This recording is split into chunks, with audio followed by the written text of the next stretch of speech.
Well, hey guys, how are y'all? Y'all doing okay today? All right, good. My name's Carter. I'm one of the pastors here at Redemption Church, and I want to welcome you, especially if you're new with us. Today's a great day to be new because we are getting into a new series today called He Gave, as you saw from the video. We were in the Old Testament book of Jonah for the last few weeks, and so if you want to go back and listen to that on our podcast or watch it on our YouTube channel, I would highly encourage you to do that. I got a lot of feedback from a lot of you that it was life-changing. And it was very helpful for you personally. It was helpful for me too. It was challenging, encouraging. So I just hope that you guys will go back and listen to that as well. But hopefully He Gave will be the same thing for us as we start this together. It's always fun coming into a new church, especially if you're new, knowing that we're talking about giving. And that's what the whole series is about. It's going to be 3 weeks straight of giving. So welcome to Redemption Church if you're new.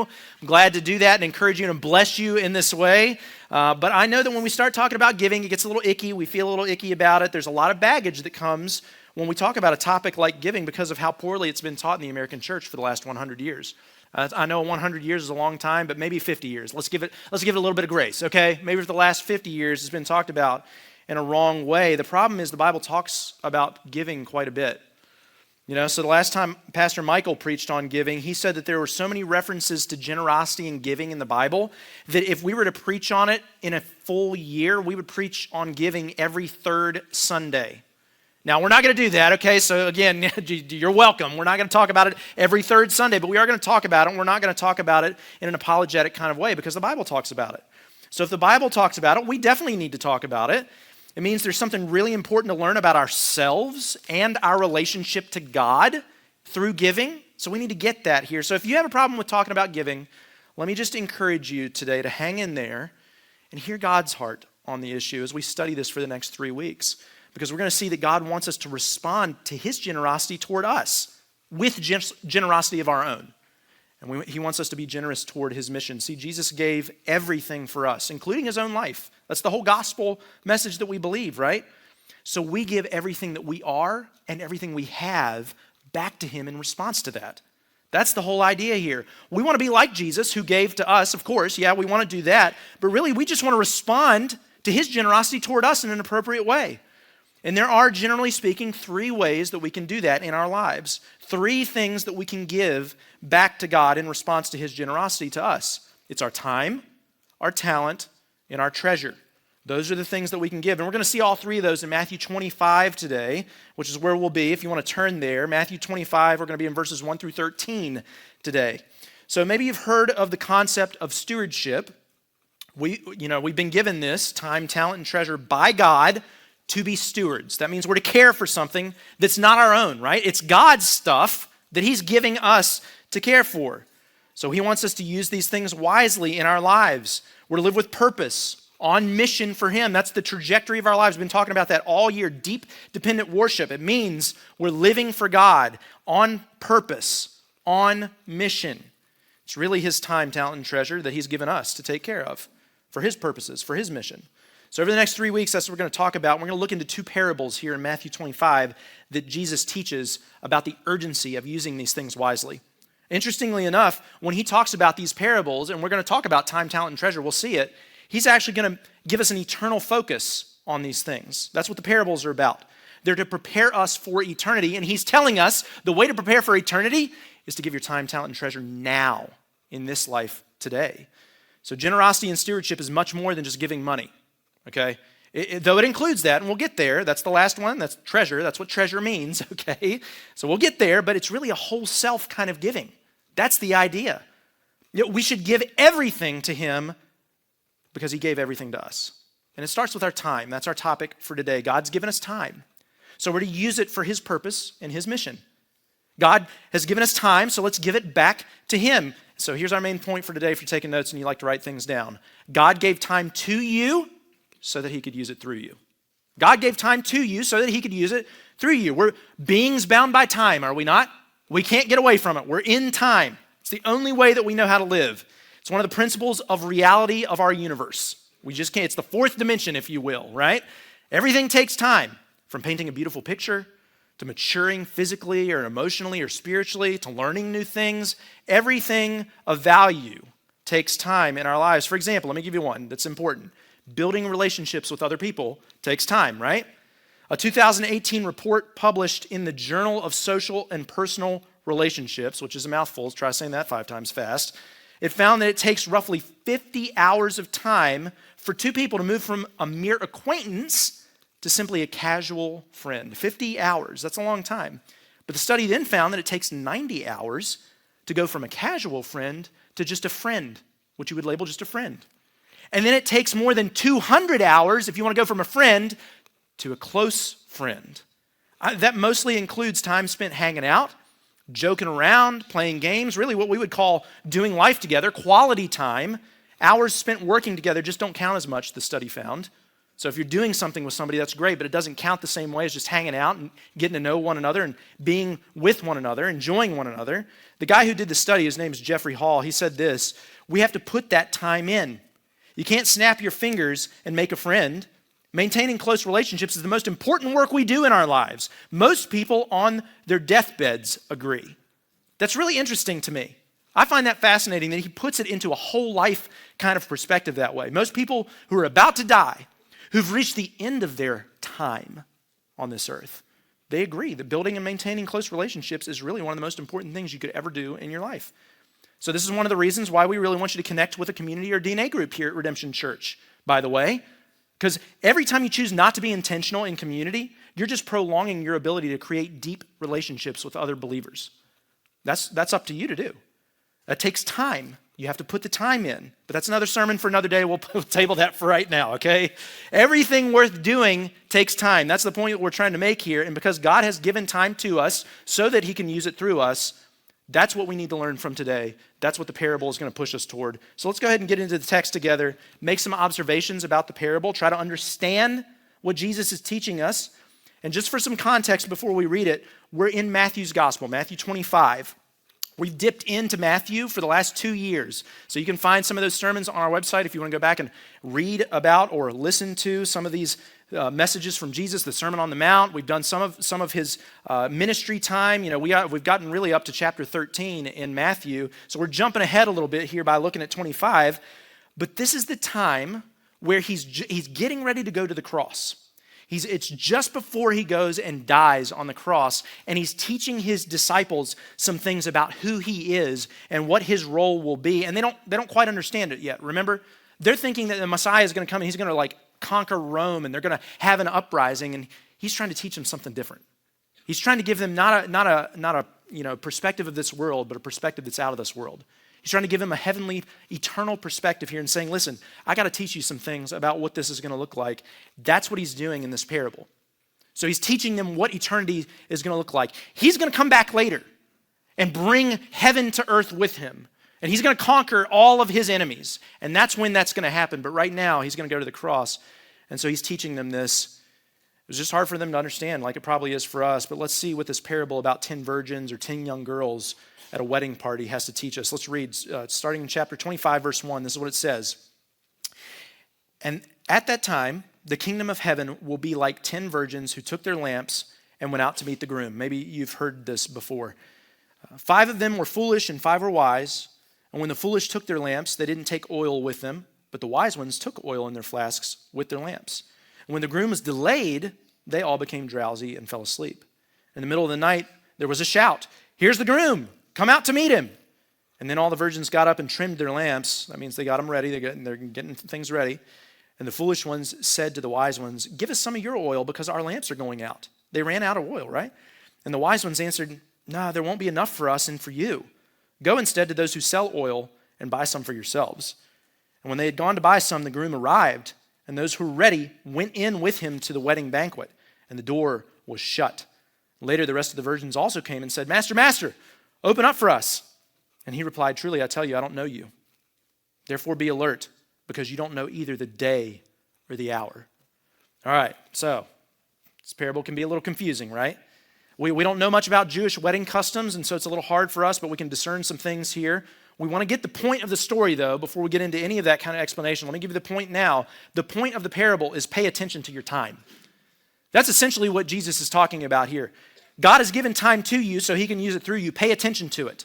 Pay attention because Jesus is going to come back. Now, he's delayed, and we'll get into some of this here in a minute, but he's coming back, so use your time wisely now. Pay attention to your time. This is a fundamental part of the good news that we believe as Christians. It's not just that Jesus came once to die for sins and make us right with God, although of course it is that, but it's also that he rose from the dead and ascended into heaven so that one day he's going to come again and bring heaven to earth with him in time, in space, in reality, right here, right now. So the charge is to watch for that time. Watch for when he's going. Pay attention. Be sober-minded, we'll read in other parts of the Bible. Christians don't believe the idea that when you die, you just go to a spiritual, disembodied heaven. That's not what we believe. Now there's debate on what happens in the in-between time. So that, as in, like, if you were to die right now, what would happen before Jesus returns? We don't know. The Bible's not very clear on it. Some people think maybe you tend to fall asleep, like Paul talks about. He uses that language where you just fall asleep and then you'll wake up in the new heavens and new earth when Jesus returns at the sound of the trumpet. That's when he wakes you up. Some people believe that you might go to paradise with Jesus, like he says on the cross to the thief, in this disembodied state, kind of like what we see with Lazarus and the rich man in the parable. Something else might happen. I don't know. The idea is that it's not clear. The Bible doesn't say. It's unclear what happens in that in-between time, but what's very clear in the Bible is that Jesus will return. That's the clear thing that we can get here, and that's what Jesus is talking about in this parable. What is clear is the Christian hope that we believe that Jesus will return, and we can bank on that. He's going to come in power and in glory. He's going to judge humanity for all time, and he's going to bring heaven to earth with him once again, just like it was in the garden. Now, Hebrews 9 says this, and just as it is appointed for people to die once, and after this, judgment, so also Christ, having been offered once to bear the sins of many, will appear a second time, not to bear sin, but to bring salvation to those who are waiting for him. See, that salvation is a rescue from God's wrath and the consequences of our sin, which would be eternal death for us, right? It's to be separated from God for all eternity. He's holy, and we're not. We cannot stand in his presence. So he has to help us with this. And that's what we're going to see through the parable a little bit here, but that's the gospel that we believe. So being in God's direct presence, just like it was in the garden, just like Adam and Eve walking with him, that's the hope that we have, that he's going to return us to. But this time it'll be an eternal city, not an eternal garden. A city full of people, full of God's people worshiping him forever, meeting him face to face forever. And this parable about the 10 virgins is preparing us for that. That's what Jesus is saying. He's saying, pay attention right now, because that's going to happen. That's your future. That's your reality. So pay attention now. Don't waste your time, because we don't know the time or the hour when he's going to return. Might sound like a self-help book topic to say it this way, but don't let the time pass you by. In other words, you can write it like this if you're taking notes. Time is a gift. Time is a gift from God, as a matter of fact. Don't just let your gift be thrown away. You don't throw away a gift, right? I mean, I guess you do if it's like from the Goodwill or something. It's a bad gift. Maybe you might throw it away. God doesn't give those kinds of gifts, though. And I'll tell you what, time is very precious. Time is a very precious gift. It's something you can never get back once it passes by, right? You can never get the time back. It's very valuable. That's how we give value to things, right? It's scarcity. Time is very scarce. You can't get it back. You have to stay alert and use it wisely then. Just think about what Jesus is teaching here. We've got 10 virgins or young women who are unmarried. That's really all the word means, so don't get hung up on that.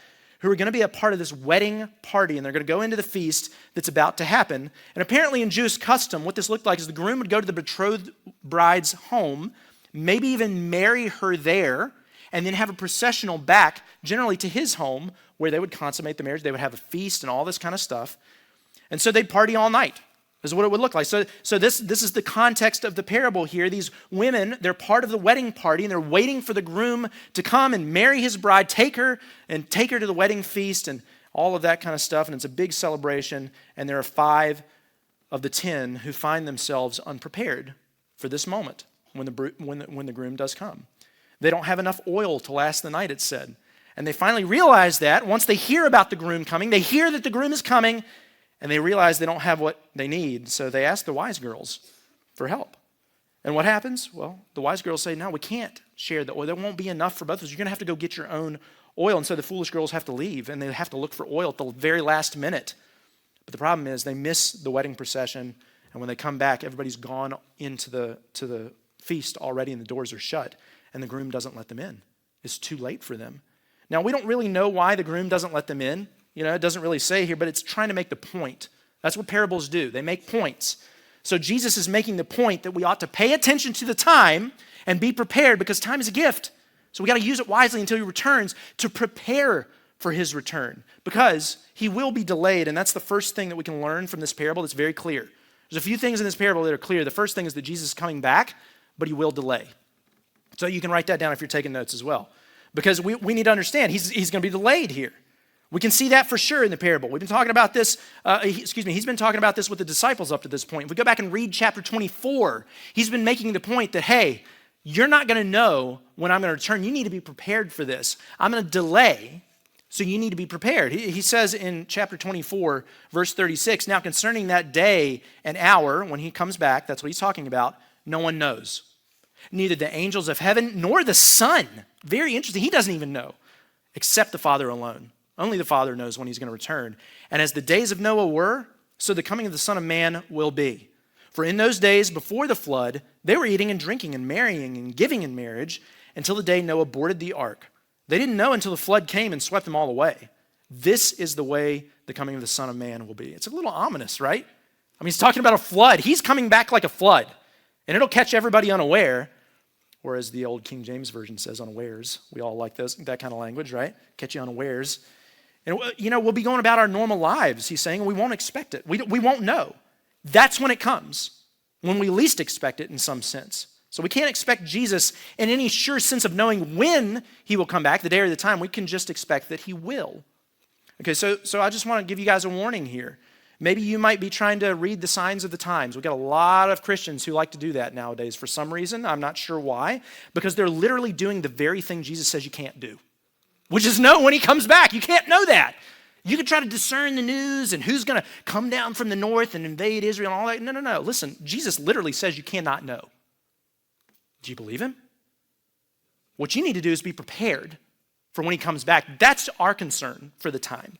You got to understand, we don't know the day or the hour. That's literally what he says. So why do some of us think that there are hidden messages in the Bible that we have to discern and that's for us to know? It's not. Jesus says it over. Go back and read chapter 24. He says it at least 3 times. It's not for you to know.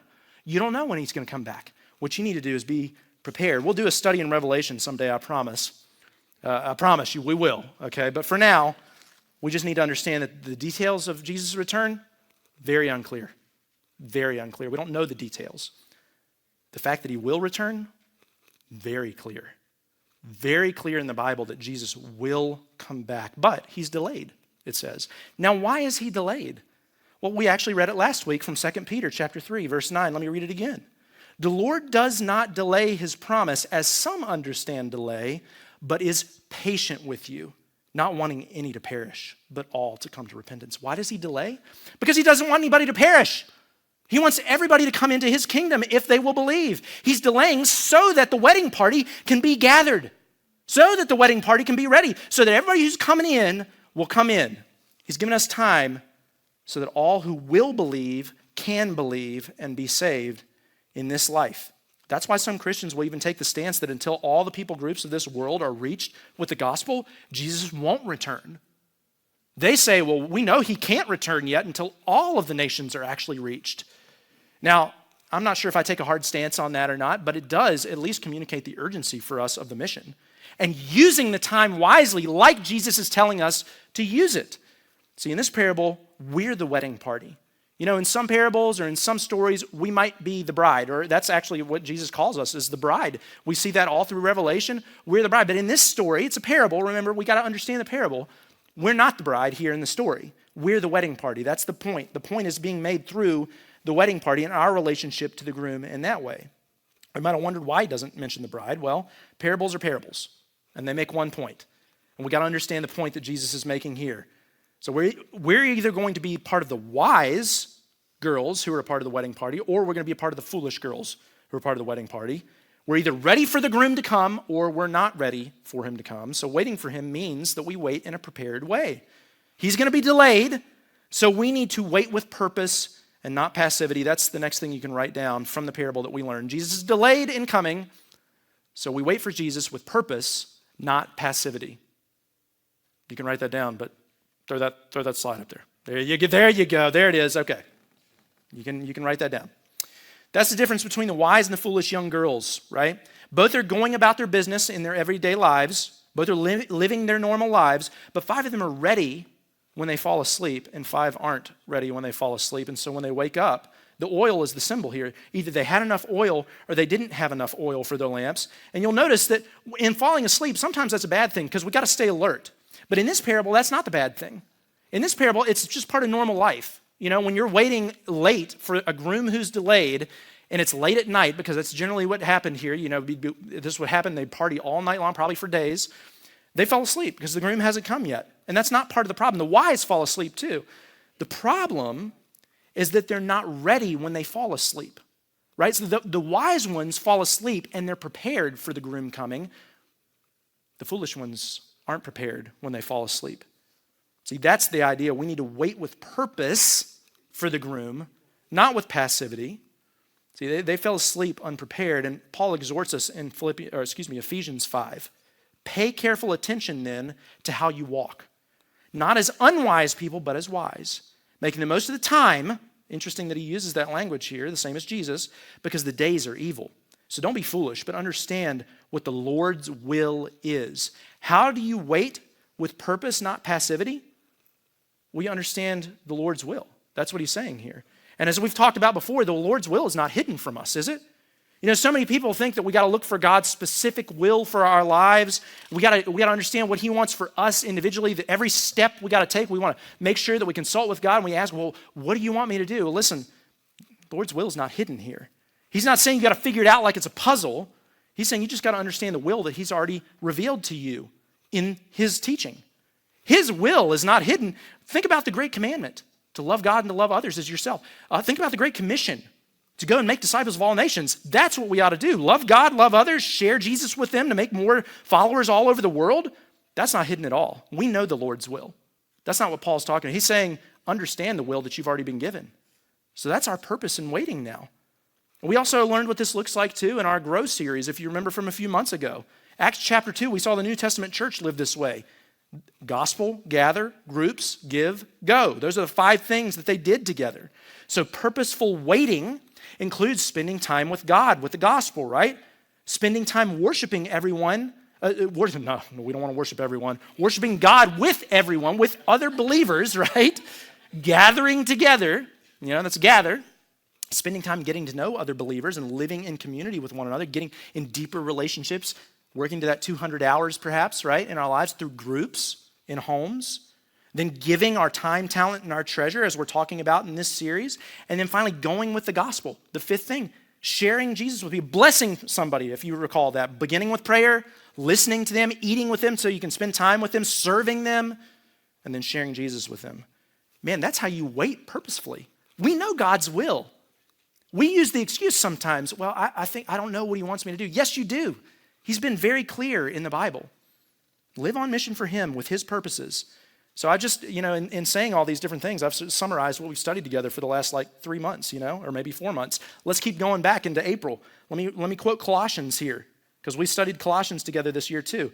Colossians chapter 4 says, devote yourselves to prayer. Stay alert in it with thanksgiving. At the same time, pray also for us that God may open a door to us for the word to speak the mystery of Christ for which I'm in chains, so that I may make it known as I should. Act wisely toward outsiders, making the most of your time. Let your speech always be gracious, seasoned with salt, so that you may know how you should answer each person. You want to wait with purpose? Paul gives you very clear direction here. Let me just give you the 2 things that I think we can pull from this real quick. First, pray. Wait purposefully by praying. That's the first way, right? Pray. Ask God to open doors for the gospel. That's what he's talking about here. Ask God to open doors for the gospel in our city, through our church, through other churches here in Roanoke, through your own life, so that we can, what's he say, speak the mystery of Christ and make it known as we should, right? Very clearly God's will. Pray for the people around you who don't know Jesus. Pray for them by name. Ask God for supernatural opportunities to listen to them and serve them and share Jesus with them. It's very interesting to me. I asked God for that. We have a rental house right next to us. And I asked God, I said, hey, can you send somebody that we can share the gospel with very effectively, somebody who's around our age, that would listen to us, that you would give us favor with them? Well, we met them yesterday. They walked over to us, and they were very friendly, and they're just a little younger than us. which means they were willing to listen to us and talk to us, I think that means I know what God's will is there, right? I think I understand that. I think I know that I'm going to have to share the gospel with them at some point, or I get to. Maybe I should say it that way. I get to share the gospel with them at some point, right? So I prayed for that, and God answered. Supernatural. So I'm going to keep praying and ask for those supernatural opportunities. But then Paul says, act wisely toward outsiders. Who are the outsiders? Those outside the church, the lost. Wait purposefully by acting wisely toward lost people. And he expands on that by saying, make the most of every opportunity that you have to share. Make the most of it. And do it in a way that's gracious and seasoned with salt. You know what salt does? It preserves and it enhances flavor. Those are really the two reasons you use salt, right? So preserve the truth of the gospel, yes, and share that truth with the outsider, but do it in a way that will make their life taste better, right? Do it for those who've never tasted and seen how good Jesus is. I know one of the main reasons we fail to share the gospel with people is because we don't know what to say.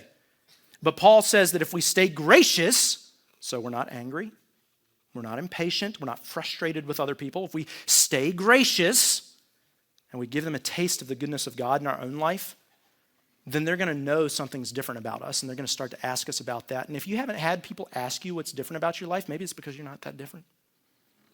And that's very convicting for me this week when I thought about that. Do I have people asking me what's different about my life? If I don't, maybe I'm not acting that different.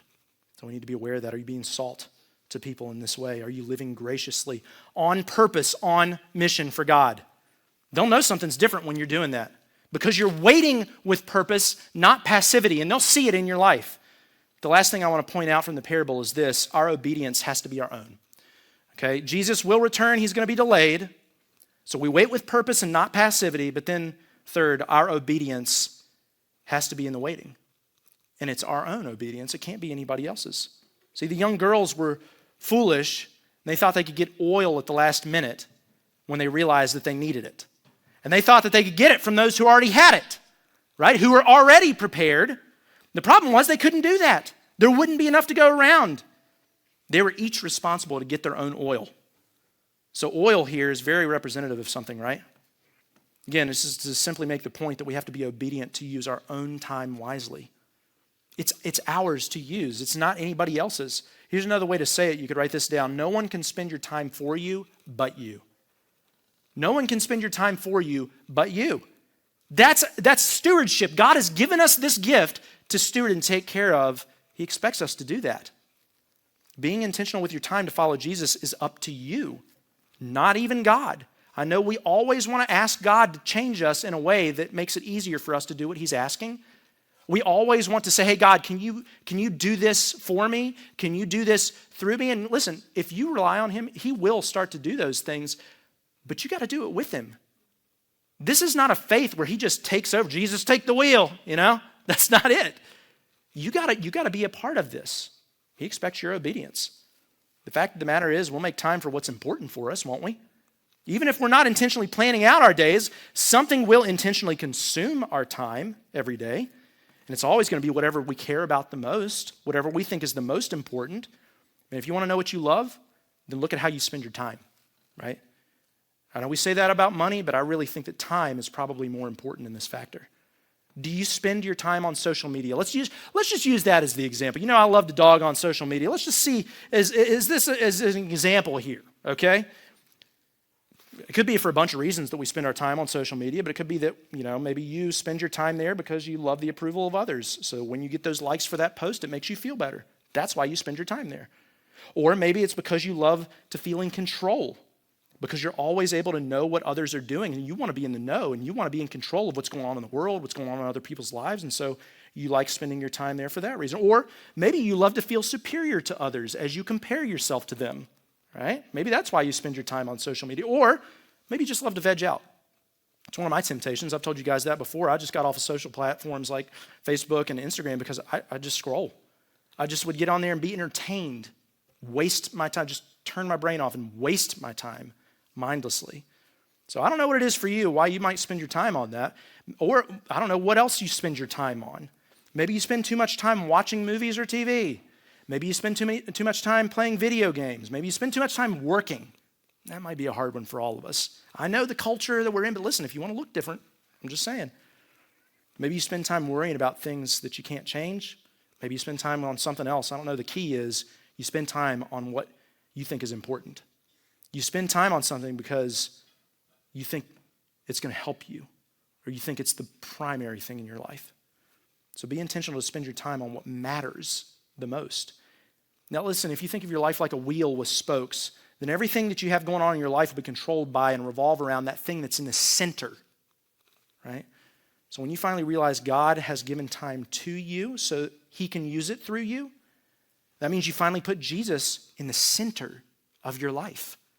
Because when he's at the center, then everything else revolves around him and comes from him and is informed by him, and that informs how you spend your time every day then. It's a complete perspective change. We've been talking about this all year. That's what deep dependent worship looks like. We stop living for ourselves and we start living for God first, which means it's not your time. The time that you have in your life is not yours. God has given it to you. If you really believe it's a gift from God, then it's his, and you use it the way that he wants you to, not the way that you want to. It's God's time. You fit everything around him and around his purposes and around his mission, not the other way around. You don't just fit him in to your schedule like he's just some small thing in your life. He is your life. He's the center. You fit everything else around him. That's how you begin to take control of your time. You give it back to God. If you want to take control of your schedule, then give it to God and ask him, what's your will? Let me understand your will. Get in the word. Understand how he wants you to live, and then center yourself around that, which would be the mission. Loving others. Loving God. And the crazy thing is, when you start to do that, you'll have enough time for all the other stuff that you need to get done. I promise you, you will. You know, maybe you've heard this from Matthew chapter 6 before. I don't know. It's a verse that maybe some of us have heard. Seek first the kingdom of God and his righteousness, and all these things will be provided for you. If you seek the kingdom first, if he's at the center, then everything else that you need in your life will be provided. He promises that. All these things, what are they? All the things that you have to accomplish, all the things that you need to spend your time on. You want to spend more quality time with your family? Start by spending quality time with God first. You want to spend more time being a good employee at work and do better work while you're at work? Start by spending time in prayer for your work. You want to do better with your time in school? Prioritize learning about Jesus first, and then he'll give you what you need to learn the material that you have at school. You got to prioritize him first. I'd like to take a minute to commend my wife on this. She just recently had to go back to work. And, you know, it's a big change. When you have somebody in your home taking care of everything, and then she has to go at least 30 hours or a little less than 30 hours a week, then that changes the dynamic of how you have to operate in your household. And so she has done really well about scheduling everything. We use the Google Calendar. We share the Google Calendar. She'll schedule everything down to like what we're having for dinner and when, down to like when the girls have something with swimming or what, you know, a party that people need to go to or whatever it is. She'll schedule when she's working out and when she's going for walks. She'll schedule everything out. That's what you have to do to not waste your time. You have to be intentional with your time because she realizes God has given time to her so he can use it through her. And her primary responsibility in that is to care for our family well. She takes that very seriously. And to do her job well that she now has. And to be a leader here well and all that. So she wants to use her time well. See, our obedience has to be our own obedience. It's up to us. It's one of the responsibilities God has given to us. So we got to spend it wisely. But another way to say that our obedience has to be our own is that our faith also has to be our own. So you can write this down as well. No one can believe in Jesus for you but you. Nobody can follow Jesus for you. You have to follow him. That's also likely what the oil and the lamps is getting at in the parable as well. Nobody can have faith for you. They can't give you their oil.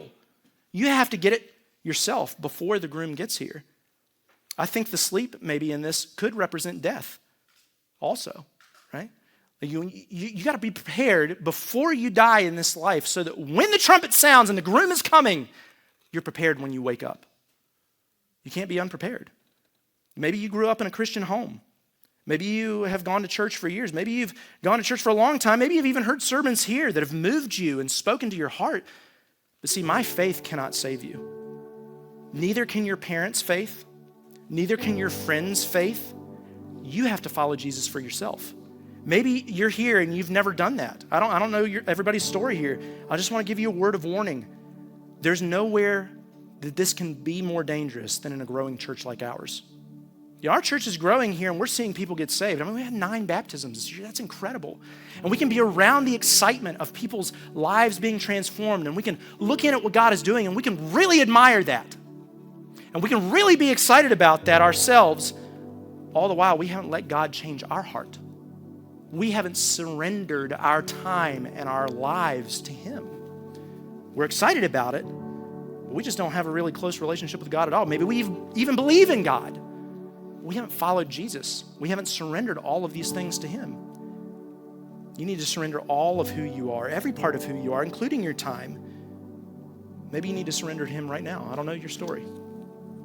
What that looks like is speaking directly to God and saying to Him that you know you've been wasting your time doing other things. You know that you have not put Him at the center of your life, and you're sorry for that. You recognize that you need Him and that you want to put Him at the center.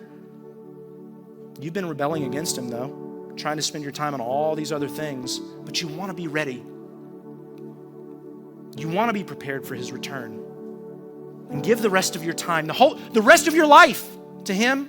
Man, if you've never said that to God, do that right now. Right where you are. You can tell that to God. And if you need help with that, we're going to have prayer counselors up front at the end of our service. You can come down and talk to them, and they'll help you through that as well if you need it. Man, your time is short. Be prepared. Because the incredible thing about the God that we know is that when you put your faith in Him, He's immediately there with you right then. His Spirit is with you to comfort you and change you and give you rest for your restless soul. God is a God over time. God created the concept of time, so He's used His time very wisely, right? He's used His time so wisely that God has geared all of human history to rescue us from sin and death and bring us into His kingdom family forever. You can think about it like this. Jesus saves us for all time. Jesus saves us for all time. See, He deals with us at every stage of time, past, present, and future. He sent Jesus into the world to save us 2,000 years ago. He saved us then. He lived a life that was perfect for all 33 years of His time on this earth was so purposeful and so on mission that He died to make you right with God. Never wasted time. And when you put your faith in Him, the moment you do that in time, He will save you now as well. That means He's in the process of saving us. We call that sanctification. It's a big theology. It just means making us more like Jesus throughout our life, every single moment of every day, so that we can look more and more like Him. But then, when we trust in Him, He will save us in the future when He comes back, bringing heaven to earth. So our salvation operates in all 3 realms of time, past, present, and future. He saved us, He is saving us, and He will save us then. Man, it's a beautiful picture of God using His time the wisest, right? And He's given us time to steward. That's the beautiful thing here too. We get to participate in that with Him. He's given time to us so He can use it through us. So our call to action today is give your time to God.